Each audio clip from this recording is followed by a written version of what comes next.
Let's start with question number 1 of the section A. How would you consider the interest on credit balance of a partner's current account for the firm? चलिए, तो सबसे पहले हम इसके लिए हम एक करंट अकाउंट बनाते हैं. So I'll make a current account over here.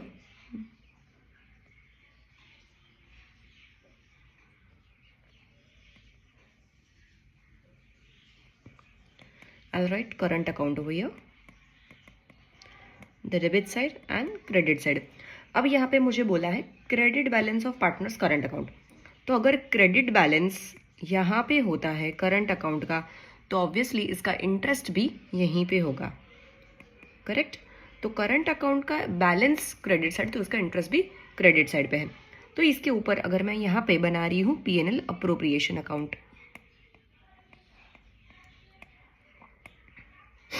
P&L appropriation account, तो अगर इंटरेस्ट क्रेडिट साइड पे है तो आप सबको पता ही है ऑलरेडी कि हमारा जो इंटरेस्ट है वो यहाँ से यहाँ पे जाता है P&L अप्रोप्रिएशन अकाउंट में, राइट. तो इंटरेस्ट इधर आ जाएगा हमारा, interest on credit balance of current account. तो हमें यहाँ पे फर्म के बारे में पूछा है. किसके बारे में पूछा है हमें? कि फर्म के लिए वो क्या होगा. Credit balance of partners current account for the firm. Firm अगर डेबिट साइड पे है, यहाँ पे ये डेबिट साइड पे है, तो वो क्या होगा? फर्म के लिए इंटरेस्ट हो जाएगा. तो हमारा आंसर आएगा an expense. Second number this was a first number. Now second number पे मुझे बोला है 500 beginning in the every month, 10% per annum interest chargeable on drawing. तो चलिए सबसे पहले हम आईओडी का फॉर्मूला लिखते हैं. आईओडी का फॉर्मूला है, आईओडी मतलब इंटरेस्ट ऑन ड्राइंग. फॉर्मूला है हमारा drawing monthly into rate of interest divide by 100 into number of months divide by 12. तो हमारा ड्राइंग है monthly 500 into rate of interest है हमारा 10% पर एनम. और अगर हमारा drawing beginning of every month है, यहाँ पे क्या लिखा है? Beginning of every month. Beginning of every month में हम मंथ लेते हैं 78 डिवाइड बाय 12. तो आंसर विल बिकम ₹325. तो इसका ऑप्शन आ जाएगा ऑप्शन सी.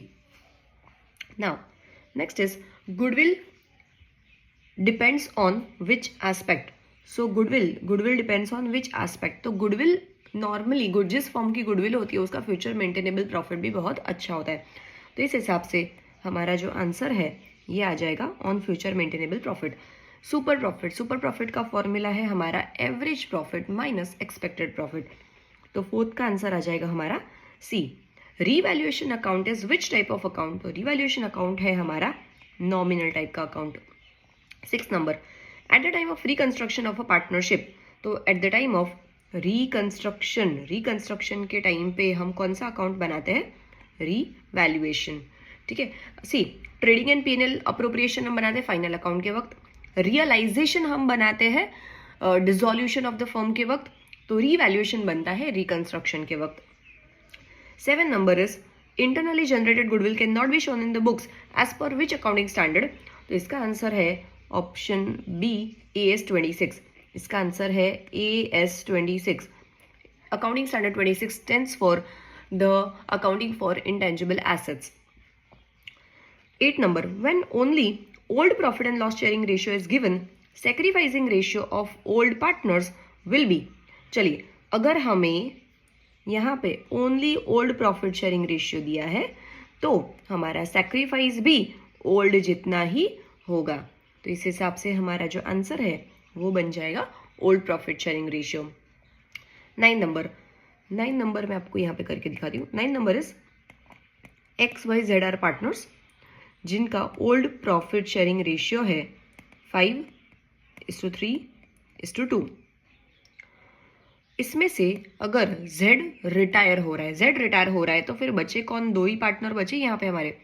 तो इनका न्यू रेशियो और you can say gain ratio ये भी सेम ही होगा, which is 5:3.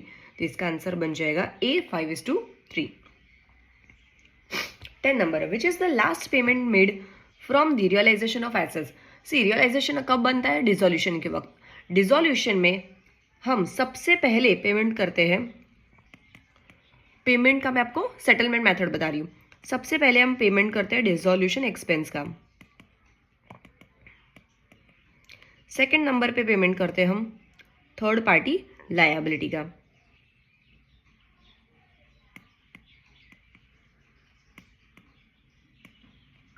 Third party liability का मतलब हो गया क्रेडिटर्स, बैंक की लोन है, पार्टनर्स की वाइफ की लोन है। थर्ड नंबर पे पेमेंट करते हैं हम पार्टनर्स की लोन का। एंड फोर्थ मतलब लास्ट पेमेंट करते हैं हम पार्टनर की कैपिटल का, वो भी पैसा बचा तो यहां पे आ जाएगा हमारा answer partners capital. Next is 11 number. 11 number में हमारे पास है which of the following amounts will be return at the credit side of realization account. चलिए तो आपको ये भी मैं एक्सप्लेन करती हूँ। फॉर एग्जाम्पल ये हमारा बैलेंस शीट है,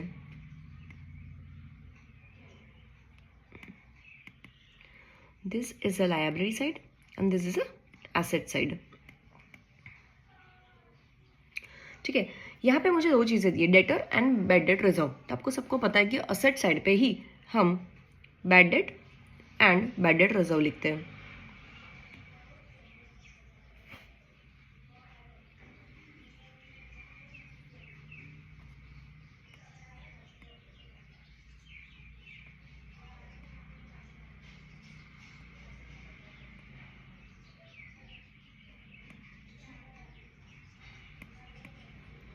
यहाँ पे आ जाएगा डेटर्स जो कि है 49,000 माइनस बैड डेट रिजर्व जो कि है 5,000 एंड आउटर कॉलम में अमाउंट आता है हमारा 44,000। अगर मैं यहाँ पे रियलाइजेशन अकाउंट बना रही हूँ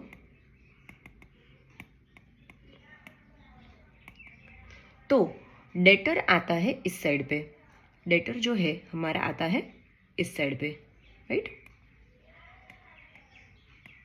तो आई राइट डेटर 49,000 एंड जो बैड डेट रिजर्व है वो माइनस में है। माइनस में है मतलब इसको मैं सोचूंगी कि ये इस साइड पे है, तो बैड डेट रिजर्व यहीं पे आ जाएगी बिकॉज वो नेगेटिव साइन के साथ है।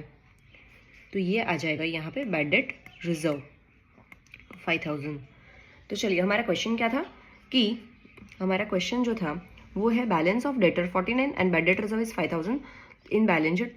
तो हम लोग क्रेडिट साइड पे, क्रेडिट साइड ऑफ रियलाइजेशन में कौन सी अमाउंट लिखेंगे? तो credit side of realization is bad debt reserve which is 5,000। तो हमारा आंसर आएगा B. 12 number, as per SEBI guidelines, the minimum amount on each share called by the companies must be at least how much percentage of the issue price। चलिए 12 number में अगर SEBI guideline के हिसाब से पूछा है मुझे तो answer will be 25% of issue price. पर अगर मुझे कंपनी एक्ट के हिसाब से पूछा है तो 5%, दोनों में वर्ड है एटलीस्ट। कंपनी एक्ट के हिसाब से पूछा है तो एटलीस्ट 5% ऑफ, कंपनी एक्ट के हिसाब से 5% ऑफ फेस वैल्यू। तो यहाँ पे हमारा क्वेश्चन है सेबी के हिसाब से, तो आंसर आएगा हमारा 25%। Next is 13, which of the following is not shown under the heading of share capital. तो इसका आंसर है रिजर्व कैपिटल। इसके अलावा ऑथोराइज, इशूड एंड सब्सक्राइब, ये सारी चीजें हमारे बैलेंस शीट के नोट्स में ऑलरेडी मेंशन होती है। 14 number is before the company decides to redeem the debenture out of profit the company has to transfer 100% of the total face value of the debenture। 15 number is following analysis show the stakeholder based analysis। stakeholder कौन होते हैं? Outsider of the company. stakeholder वो होते हैं जिनको हमारी company से कुछ ना कुछ, हमारे कंपनी के प्रॉफिट या तो लॉस से कुछ ना कुछ इफेक्ट होने वाली है। तो यहाँ पे stakeholder are the mostly outsider people of the company. तो यहाँ पे आ जाएगा आंसर हमारा एक्सटर्नल एनालिसिस। 16 नंबर इज अगर expense of current year is 3 lakh, चलिए 16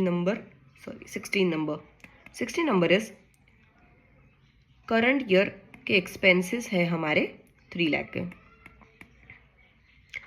if it is increase by 20%, अगर ये प्रीवियस ईयर की कंपैरिजन में 20% बढ़े हैं, मतलब कि ये हुआ होगा 120% कंपेयर टू प्रीवियस ईयर, तो प्रीवियस ईयर के हमारे एक्सपेंसेस कितने होंगे? तो यहाँ पे मैं लिख देती हूँ दिस मस्ट बी 100%, राइट? तो ये वाला अमाउंट हमारा कितना होगा? अगर आप क्रॉस मल्टीप्लाई करेंगे तो आपको यहाँ पे आंसर मिलेगा 3 lakh into 100 divide by 120 and the answer will be 250. 70 number is which of the following is not included in operating expense. तो ऑपरेटिंग एक्सपेंस कौन से एक्सपेंस होते हैं कि जो बिजनेस के नॉर्मल रूटीन एक्सपेंसेस के अलावा के होते हैं। तो यहाँ पे नॉट इंक्लूडेड, तो loss on sale of asset, loss due to fire, interest paid, ये सारे के सारे हमारे नॉन ऑपरेटिंग एक्सपेंस में आते हैं। तो यहाँ पे आंसर आ जाएगा हमारा all of the above. 18 number, which of the following is not included to compute the current ratio. Current ratio में क्या नहीं आता? सबसे पहले करंट रेशियो का फॉर्मूला है current asset upon current liability. तो यहाँ पे ABC, debtor, stock and bills receivable, तीनों करंट असेट है, जबकि फर्नीचर जो है नॉट इंक्लूडेड बोला है। फर्नीचर जो है वो फिक्स असेट है, नॉन करंट असेट है, इसकी वजह से फर्नीचर नहीं आएगा यहाँ पे। 19 नंबर इज डिविडेंड और interest received on investment is received. C, हमें डिविडेंड और इंटरेस्ट कब रिसीव होता है? जब हम कहीं पे इन्वेस्ट करते हैं। अगर मैं शेयर में इन्वेस्ट करूंगी तो डिविडेंड मिलेगा, अगर मैं और कोई FD वगैरह में इंटरेस्ट करूंगी तो मुझे इन्वेस्ट करूंगी तो मुझे इंटरेस्ट मिलेगा। तो ये दोनों मुझे कब मिल सकता है? जब मैंने कहीं पे इन्वेस्ट किया है। तो हमारा आंसर होगा added to cash flow of investing activity. Invest करने की वजह से जो इनकम मुझे इनफ्लो हो रही है तो वो हो जाएगा investing activity. 20 number is increase in goodwill in the current year as compare to previous year is a purchase of goodwill. तो इसका आंसर आ जाएगा हमारा purchase of goodwill. I hope आपको ये वीडियो समझ में आ गया है। Thank you so much.